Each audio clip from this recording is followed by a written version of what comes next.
Hi, everyone. This is the Speak to Influence podcast where you can learn to be heard, trusted, and taken seriously. I'm your host, Karen Sachs Epley. Today, we're going to talk about whether you speak like a leader or an employee. Now, leader and employee have nothing to do with job titles. You can be the least experienced person in the room with no title and speak more like a leader than your boss. People look at confidence before they look at expertise. So if you can speak with confidence in all of the other aspects of leadership communication, you can sound like a leader regardless of your position. And if you're a business owner, that doesn't mean that you automatically sound like a leader. You could still sound like an employee talking to your clients, to your vendors, and to your peers. There are so many aspects of leadership communication, we can't possibly address all of them today. But I do want to mention 5 today that we can learn more about. They are, first of all, speaking with clarity. Second, maintaining a leadership pace. Third, speaking with emotional regulation. Fourth, eye contact. And fifth, knowing how to soften without sounding weak. So let's get started. First of all, clarity. Clarity means a lot of things. But for this purpose, I'm going to limit it to just 2. One of them is your pace and not rambling. When you are rambling, you just go all the way around Robin's barn, not knowing what you really want to talk about, sort of leading up to your main point. And the truth is, when you do that, people have no idea what you're talking about. It requires their brain to decode the difference between what is important and what is not important. Brains don't want to decode what you're saying. They'll check out. So you want to avoid rambling, and you can do that in 2 ways. First of all, you can start with the point first communication system. In point first, you start your conversation with exactly what you want to say. I think we should implement X so that Y can be achieved with Z. What do you want to do? You want to implement X. Why do you want to do it? Because it will impact Y, X, Y, Z. It'll impact Y so that it will give you Z result. You've made it crystal clear right from the start exactly what you're talking about. When you do that, you can then move forward to explain briefly what you want to explain to clarify from your point statement. Then you discuss the next steps, what the action items are, and then you stop talking. So that is start with your point, explain briefly, talk about action items, stop talking. If you know that you're going to start your conversation that way, it will eliminate your rambling. The other thing to do is that if you know that you're going to be having a conversation, jot down the points that you want to cover. That way they'll be clear in your brain and you won't be rambling during your conversation. The other thing that we talked about was pace. Pacing really makes a difference. When you're pacing, you're showing people that you are confident in what you're talking about. A nervous person will talk fast. A confident person will have a normal pace that doesn't stress anybody out, where you're speaking with clarity and the ability to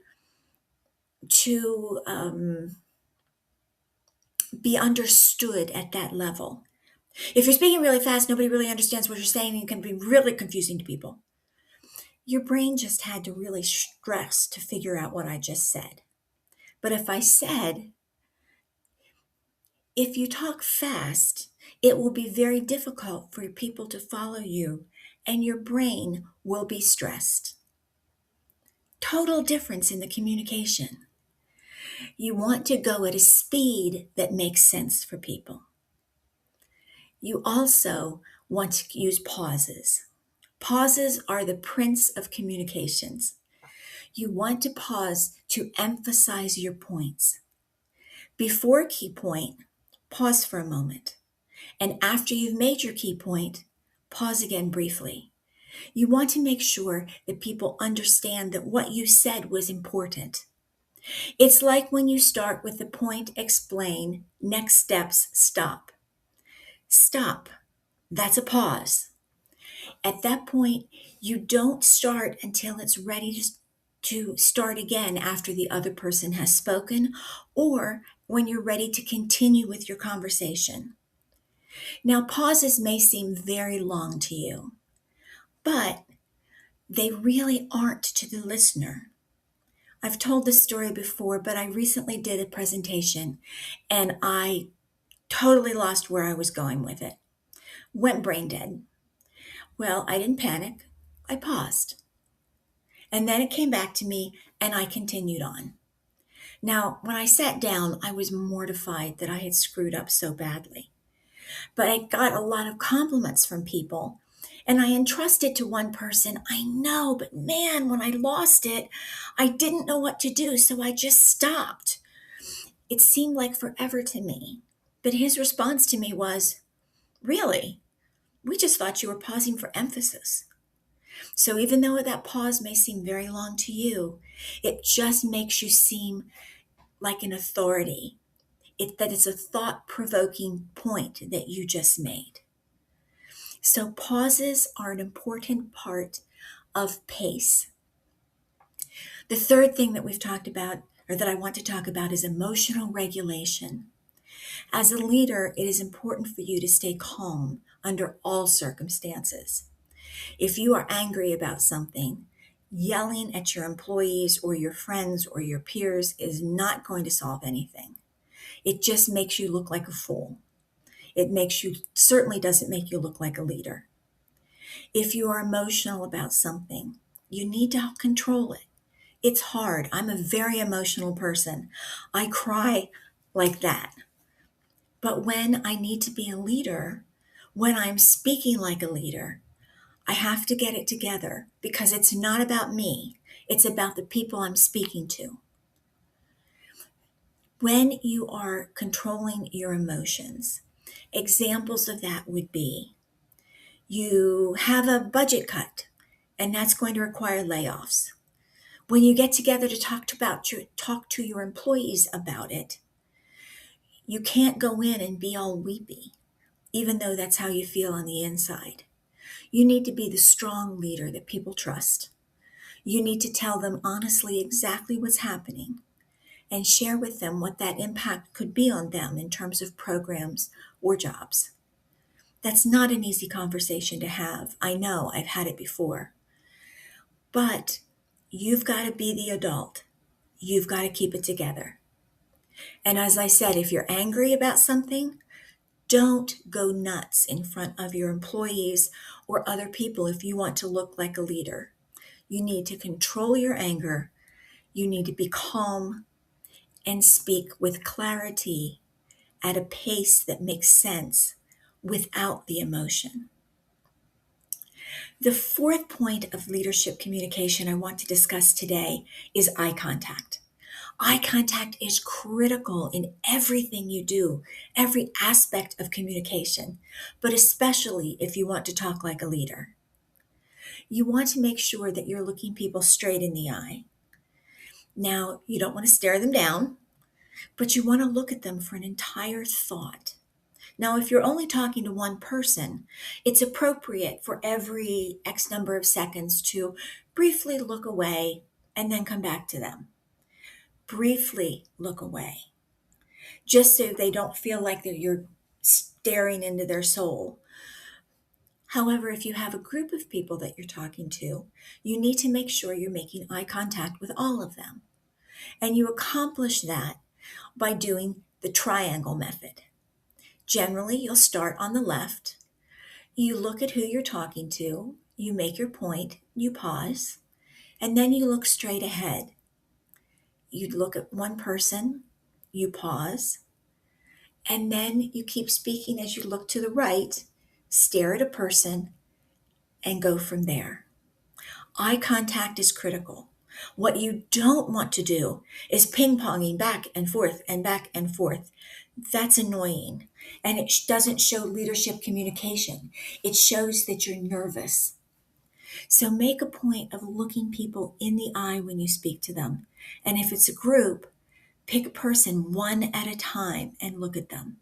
But make sure you have the triangle method, because you want to make sure that you're giving every person in the group and every part of the room your attention. And finally, softening without looking weak. Softening does not have to be a weakness from a leader perspective.